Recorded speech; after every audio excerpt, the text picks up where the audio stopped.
Welcome to another episode of Breaking Into Cybersecurity. Today is CISO Thursday, where we share the experience from leaders in our community on how we can attract, retain, and develop talent for the future.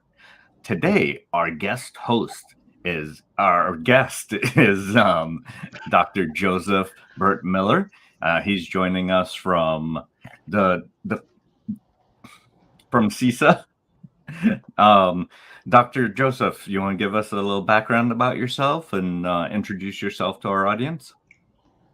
Yeah, sure. So I'll just make a minor correction. I am with the Department of Homeland Security. So, well, you're close. It's kind of in the same family. But no, yes, I am. I'm a proud New Yorker from Mount Vernon, New York, originally. Currently reside in Maryland. I'm in the DMV. I Air Force veteran, 4 years in the Air Force. Then after that, just went government civil service. Pretty much, I'd say my entire, I guess, working career has been pretty much government work. So, and I bounced around, gone to different areas, and just learning experience. Great learning experience each stop I've made along my career. Um, but no, and also with that, I do enjoy my time giving back. I spend, I believe Professor Roger could attest to even the work that we do currently and working with those that want to get into the field, where they, create home labs, doing study sessions, things of that nature. That's probably one of the things I really do enjoy the most is helping others, get that development and achieve the goals that they want to achieve as it pertains to cybersecurity. Well, sometimes we have a lot of veterans in our audience. Tell us about your transition from the military to, I guess, public sector and how you went about doing that. Quick overview. Yes. So as I said, I did 4 years in the Air Force. I guess a little bit of story with that. I'll try to be quick. I actually had aspirations to stay in the Air Force, but during that time they were doing something called like force shaping, if I remember that's correct. But basically, what that was is I had to choose whether to stay in my current AFSC or my career field. And that time I wasn't doing IT. I was in HVAC, heat and ventilation, air conditioning.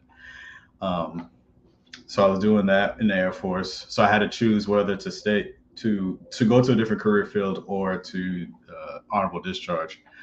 And honestly, at the time, I didn't really think about doing anything else or what was in my mind. I was like, oh man, I want to go to tech school again. So I was like, I'll just get up.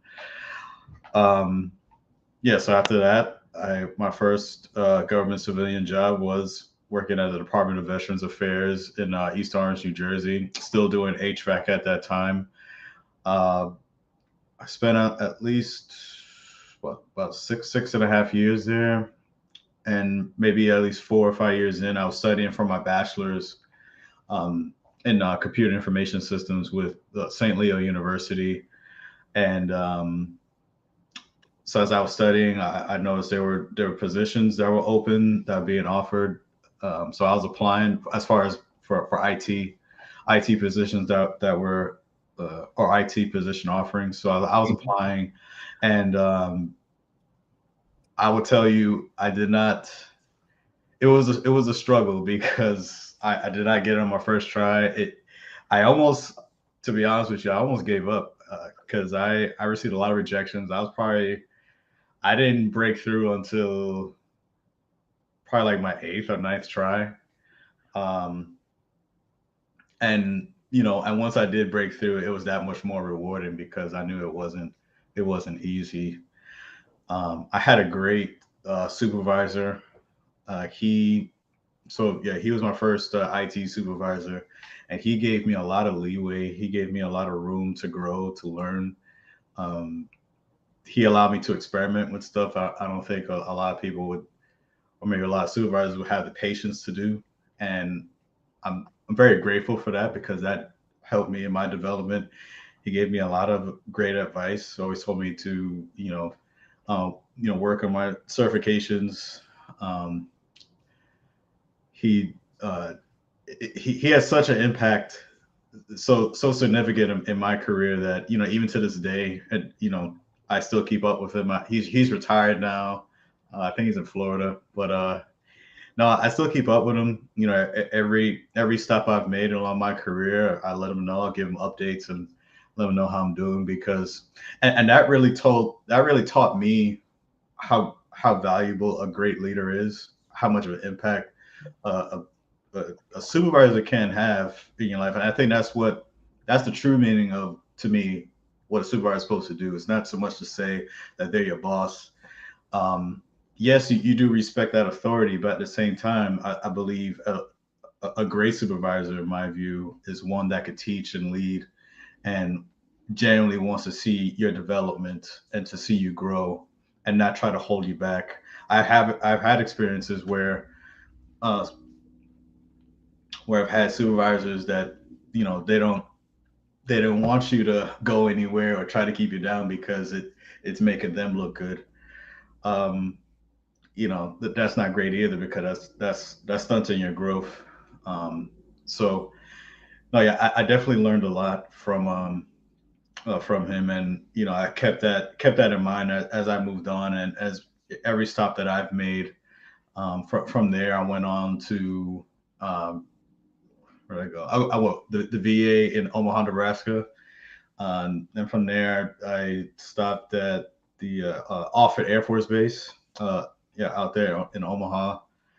Came back to the East Coast, worked at the DoD Cybercrime Center, at least in Lithicum Heights, Maryland, and lead up to where I am now, Department of Homeland Security, where at first I was working with biometrics, as a biometrics, I guess, program analyst, Mhm. slash, I guess, portfolio manager, doing that. And then for the past, year and a half now, still with DHS, but now working within project management. You went from doing HVAC Yes. to your bachelor's, and now you have your doctorate, and you're in cybersecurity. That's quite a journey.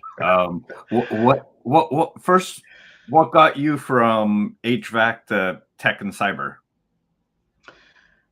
I so my I guess my passion or love for IT and cyber was before military, before work within the government. It really started from my uncle, from when I was young. He was he was a he did a lot of like tech repair, PC repair. So at the time he was living back in Paterson, New Jersey, and growing up. So he was my father's brother, and growing up, sometimes we would make, I guess, like little mini road trips from New York to Jersey to go and visit, and I always enjoyed those trips because I always knew, my uncle, he had all like PC parts all over the place, and I was like, to me, I was like, man, I was just fascinated by it, and I'm thankful that he had the patience to listen to my questions or take my questions or listen to me, because I was very inquisitive. I did want to learn, and it really piqued my curiosity. And I think, again, it kind of goes to making that point of how good leadership can have a positive impact, or have a real significant impact on someone, because like I said, he was really my first exposure into the IT world. And from that, he that led me to want to do, tinkering with like PCs, taking them apart, working them out. I was even doing like PC repair. I even started like my own little business, I guess, doing like PC repair on the side. I even created like my own work order sheet and everything, and just but that helped me to develop my own skills. And before I even got into IT, I was still doing HVAC at the time, but I was still learning how to do IT, because I just had that love and passion for it, and wanted to keep working and practicing, to make myself better. So I hope that Well, answers. comment from Paul Cummings in the audience, definitely explaining leadership over management. And it sounds like you've had some great leaders and mentors in your career. As you've grown within DHS, what are some recommendations that you might have for vets or non-vets that are looking to join DHS and be part of the mission? To join DHS within IT? Yes. Or Yeah. okay, yes. So I give IT this cyber, yeah. advice. Yes, so I give this advice to my mentees, those who I encounter, those that are looking to get into the field. So specifically for those that do want to do IT or cyber within the government space. So I tell them, I think number one is to focus on your certifications, because if you look on USA Jobs, I'd say 98% of those positions, they're requiring you to have Security Plus minimum. Um, you and of course they may have other certs depending on the position, but usually the common denominator is having that Security Plus. So I always tell people, those who I encounter, say, hey, go for your Security Plus, at least get that. I also tell folks to also look to get your A plus as well, only because I think that gives a very good foundation, especially if you're like brand new in the IT, like really have no sort of experience or knowledge. I think having A plus is a good foundational certification, even if you don't even get the cert, if you just study the books, that I think there's a lot of good material that can help you to build upon. But yeah, I mean, if you're going to do that, you might as well just get the cert. But and then also too, because there's always like I guess the long-standing debate of whether one should get degrees or certifications. For myself, I'm the crazy one that went and got the doctorate, but that's only for myself, honestly. It was more of a personal challenge. It's not to say I went in to say I want to get this doctorate so I can get this XYZ position. No. After I finished my master's, which was in cybersecurity as well, I was kind of like hemming and hawing. I was like, man, should I go for the doctor? And I had a comment, during that whole indecision, I did have a conversation with my grandmother, and she gave me very simple advice, and that was enough for me to go and do it, because I feel I would just be living in regret. Like, oh man, if all this time passed, I would just looking back and say, oh man, I would have been done already if I just started back then. So, but no, I say to those that you're trying to get in, I would say, depending on if you're going private sector or government. If it's government, I say, focus on those required certifications, particularly most likely it's going to be Security Plus. And then also once you're in, take advantage of your training department for, your first position that you get in, and leverage them to say, hey, I see the certification, or I see this degree program I like to do. Because main thing is that it has to be in alignment with your duties or your job, that it will get approved. I'm not saying it's guaranteed, but from what I've seen, that's usually what it will take, the criteria in order for certifications or any sort of program to be approved, as long as it's in alignment with what you're doing, because now you're adding more value to your organization by getting more proficient in this field. So they see, you're taking steps to better yourself, and also you're contributing back to the organization. I don't see why they would say no. And degrees really would help, especially if you are trying to move up within the field. So like, especially if you're looking for leadership positions, again, the master's and maybe even the doctorate, if you let's say, you want to be director or some sort of executive level position, having those degrees, the higher level degrees, will definitely help your case. But as far as getting in, I would really just focus on certifications, and of course getting that experience, and there's a lot of low cost free resources out there, lot of join a community, join groups. Prime example, Professor Roger. He does a great work within his Discord channel.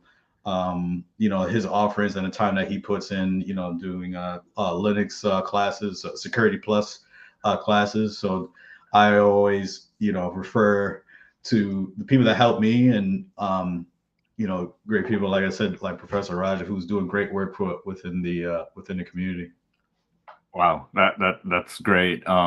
With regards to preparing like a federal resume, do you have any recommendations there? Because I know a federal resume is totally different than a commercial private sector resume. Any recommendations on how to prepare there? Yeah, I would say there's one person who I feel who has helped me. Her name is Janine Wiggins. She definitely specializes in federal resume revamps. Helping get your resume to where it you're getting notice, you're getting at least getting to the interview, and of course from the interview on, it's really on you after that. But no, you I will not say that I'm a resume expert, so I'm not going to try to claim that. But I know there's great people like I said, Mrs. Janine Wiggins. She's very helpful. You can find her within LinkedIn as well. She does a lot of great work and helping those, trying to get your federal resume up to snuff, and get to the point where you can get that interview. So I will look for people like her who offer those services, especially for federal resume review and modification, who can help get you to the point you need to be as you're applying for these positions. And what are some of the differentiators? I mean, I know you're not a professional, but like when she revamped your resume, like why is it so much different than the private sector ones? Oh, well, I think I'm biased when it comes to the government resume, because you can go as long as you want. The private sector resume, they do you have to try to stay within that 2 to 3 page. I don't know if 3 pages is too long. Uh, you know, uh, but with government, like government positions or government resumes, there's really no limit. Um, and that's probably one of the biggest differentiators, because especially if you have a lot of experience, a lot of time that you've invested, you're going to have a lot to say. You're going to have a lot, especially those who have that military background too. You don't want to discount that, especially if it's relevant. If it's relevant experience, yeah, you don't want to leave it off. So that's probably the biggest difference between government resumes and private or public, I guess, sector resumes, is the length. You could really state your case in a government resume, whereas private or public sector resumes, I feel you got to really skim everything down as much as Yeah. possible. Yeah, definitely. Two pages tends to be the max that you would see unless you're in senior leadership. Honestly, I don't even know how you do it, because for me, I couldn't. I have way too much stuff, man. Well, I think it's about creating the stories. Like, what's a major situation that you tackled? What were the opportunities to resolve that situation? What actions did you take, and what results did you generate? And creating those stories helps hiring managers show in a short period of time how you would tackle one of their business problems. So, yeah, you squeeze in all the technology that you might have used and things like that to get the keywords from the job description. But yeah, it is it is a talent as well, and there are folks Yeah. that help with prompting those resumes as well. From the program management aspect of things, share with our audience how that interacts with the different cybersecurity experts, and what do you do on a day to day? Yes. So you're, as from the, I guess, project management perspective, you are you at least for myself, not necessarily doing the, I guess, technical aspects each day. You're more so kind of looking back and seeing the overall operations of a project, working with different teams. For myself, particularly, I work more with the risk management piece of it. So I'm meeting on a regular basis, weekly, going over our risks, going over our mitigation steps, get an understanding of, where we are, what are we doing to remove any blockers, anything that's really getting in the way, making sure that we stay on schedule for the project. And if we're not, we need to do schedule changes if need be, or request to get it approved. I think also the biggest thing too is that, working with contractors as well. A big part of it is relationships, because it can get testy. it, I've witnessed some. I'd say I'm not saying it was coming to any fisticuffs, but you could tell by the tone that there's a little tension in the air. Especially, if things are not going as, you don't really have the desired results that you want for the project. Yeah, I think it's almost natural that, there is going to be some frustration and things of that. And a lot of times you're going to find people pointing fingers at each other and stuff like that, which is not good, but it happens. I know the book says one thing, but in real world, it's it's a little different. But no, you are trying to make the best of it. You are trying to really, you are trying to be professional and working with others. You work with other groups, contractors. It's not all, you know, all government. From my case, it's not all government employees. You are working with others that are, government. I guess government contractors working towards the project. So yeah, you are relying on others to do their part, do their job, and then, you're making daily, not daily, but I'd say consistent checks to make sure you are staying on track, and keeping leadership abreast of what's going on, and giving them a realistic outlook of where things are going, and getting their involvement if need be, especially if we need, extra money, or we're not gonna, you know, stay on schedule, or what have you. Whatever the case is, you definitely need to make sure the leadership is involved, and that they are aware of what's going on, and you need their help, that they can, effectively step in and try to make any sort of course correction. And how do you keep up with the changing technologies so that you're able to have these conversations with the stakeholders and you're not trying to pull the wool over your eyes?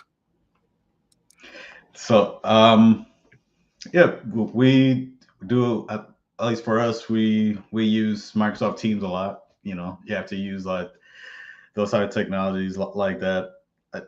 I will say, from when the pandemic started, or at least the maybe the shutdown portion of it, we as an organization, we were just trying to figure out like what to use, because up to that point, we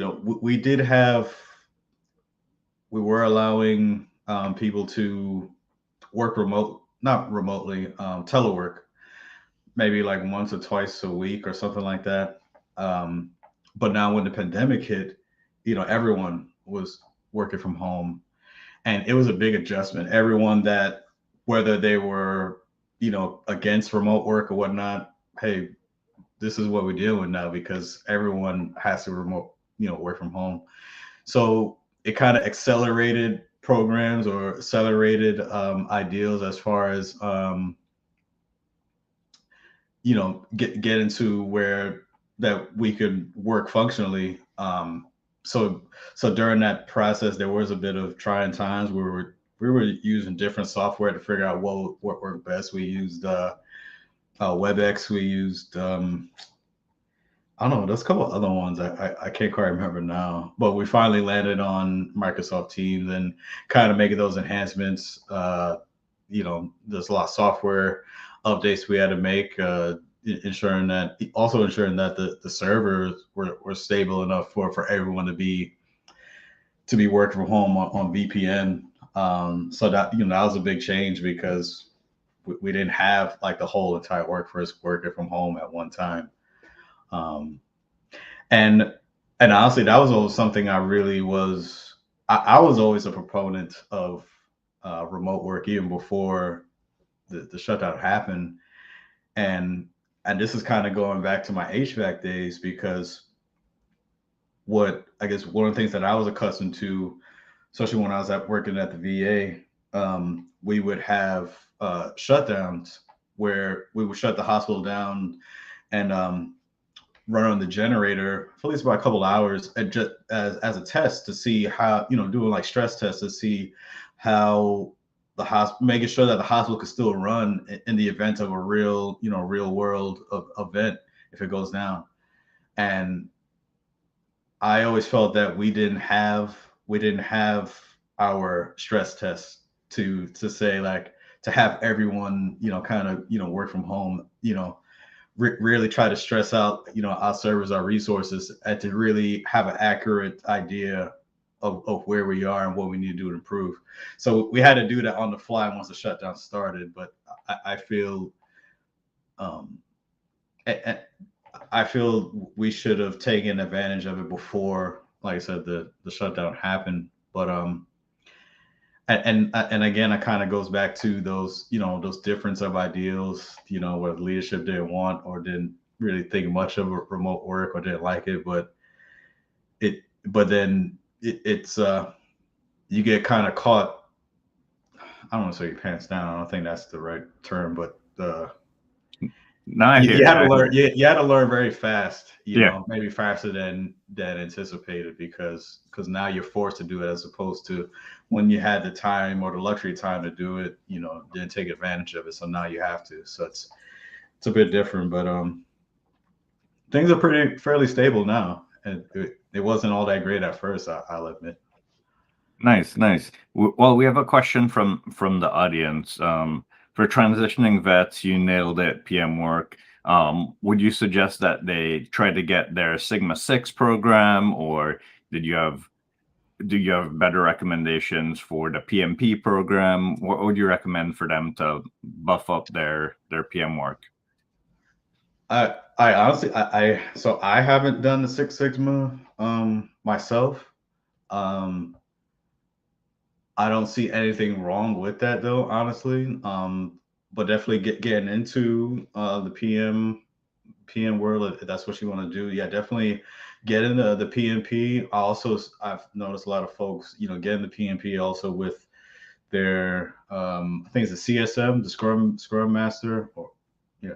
CM. I can't remember now. Yeah, or certified Scrum Master, CSM. There you go. That I see a lot of people doing that, coupling those, getting that good experience. But also depending on, I guess, on the organization. Once you do understand what methodology they're using, I think that will help best dictate as to what maybe you should focus on. It's almost like with IT certs. If you're trying to do pen testing, you're not necessarily gonna choose I don't know, cloud or or certification that doesn't really align with what you're trying to do. So that I would say get an understanding of where the organization is, where they are as an organization, and then kind of cater your goals, cater your focus to that. So that way, because I don't need to tell you, certs cost money, man. So you don't want to waste time and money for certs you're not going to use. So I think once you get that focus down, then kind of go on that path to where you're most effective. And from your perspective, are TPM or PM roles still considered stable? And if there's an economic downturn? Oh yeah, I believe so. Okay.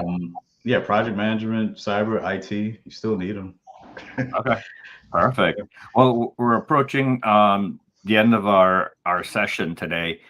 If you had to think about your path, your journey, and go back to when you were transitioning out of the military, what one piece of advice would you give to your younger self that you wish you had? That's a great question, man. I would say knowing. I think if I had a better idea of knowing that I was gonna get out, because like I said, I had aspirations to stay. But if I knew that I was going to get out, I probably would have started my IT journey earlier or started it within the military and maybe even making that transition, doing IT work within the military. Um, but yeah, but those that are in, and those military members that are close to getting out or transitioning out, definitely don't wait until like your last year. I would say give yourself at least 2 years or so. If you know that you're gonna get out, this is like your last tour. Um, Start making those adjustments, start making those preparations, early. Because I will say the I think it's called the TAPS program. I I'll be honest, it didn't help me at all. it just felt more like a check on a box thing to say we gave you this briefing, now you can separate, like and it's almost like a liability. They're covered as far as the military, and then you can get out. But yeah, if you're really serious about, like I said, job preparation as far as getting out, you definitely want to have a plan. Have a good understanding of what it is that you want to do before you separate. Because I think once you get to that last year, it may be too late. I think you should be using that last year to really start applying and have something reserved waiting for you when it's time to get out. I think a lot of people. I've had a fellow colleague, Dr. Lisa Marie Lee. She's a military veteran as well, and one of the conversations that we've had, a lot going back and forth as far as military veteran preparedness, for the workforce, as they transition out, are they truly prepared? And um, it is something that at least from the time when I got out, I didn't feel TAPS didn't help me in my journey. Well, So, and if that's what it's there for, it does need improvement because it's really not, you know, um, it's not doing what it's intended to do. well, thank you for that, and that's one of the reasons that Paul Cummings and myself, we started the whole Cyberhuman initiative, is really to help folks that are transitioning into cyber, That's provide great. that guided path for them. It's a nonprofit, and we aim to help individuals discover who they are and what they want to do, and kind of have that path. So, if you're interested, check it out. Yeah. Thank you, Dr. Joseph. Um, Thank you. Dr. Joe. Your link is in the description for those that want to follow Dr. Joseph. For those of you on LinkedIn, thank you for joining us today. Connect with myself, connect with Dr. Joseph and Professor Roger. For those of you on YouTube, hit that subscribe button and that notification button. And for those of you listening after the fact, give us reviews, give us 5 stars, share us with all your friends and family. That way we can have a diverse group of people joining cyber. Thank you all very much. Thank you.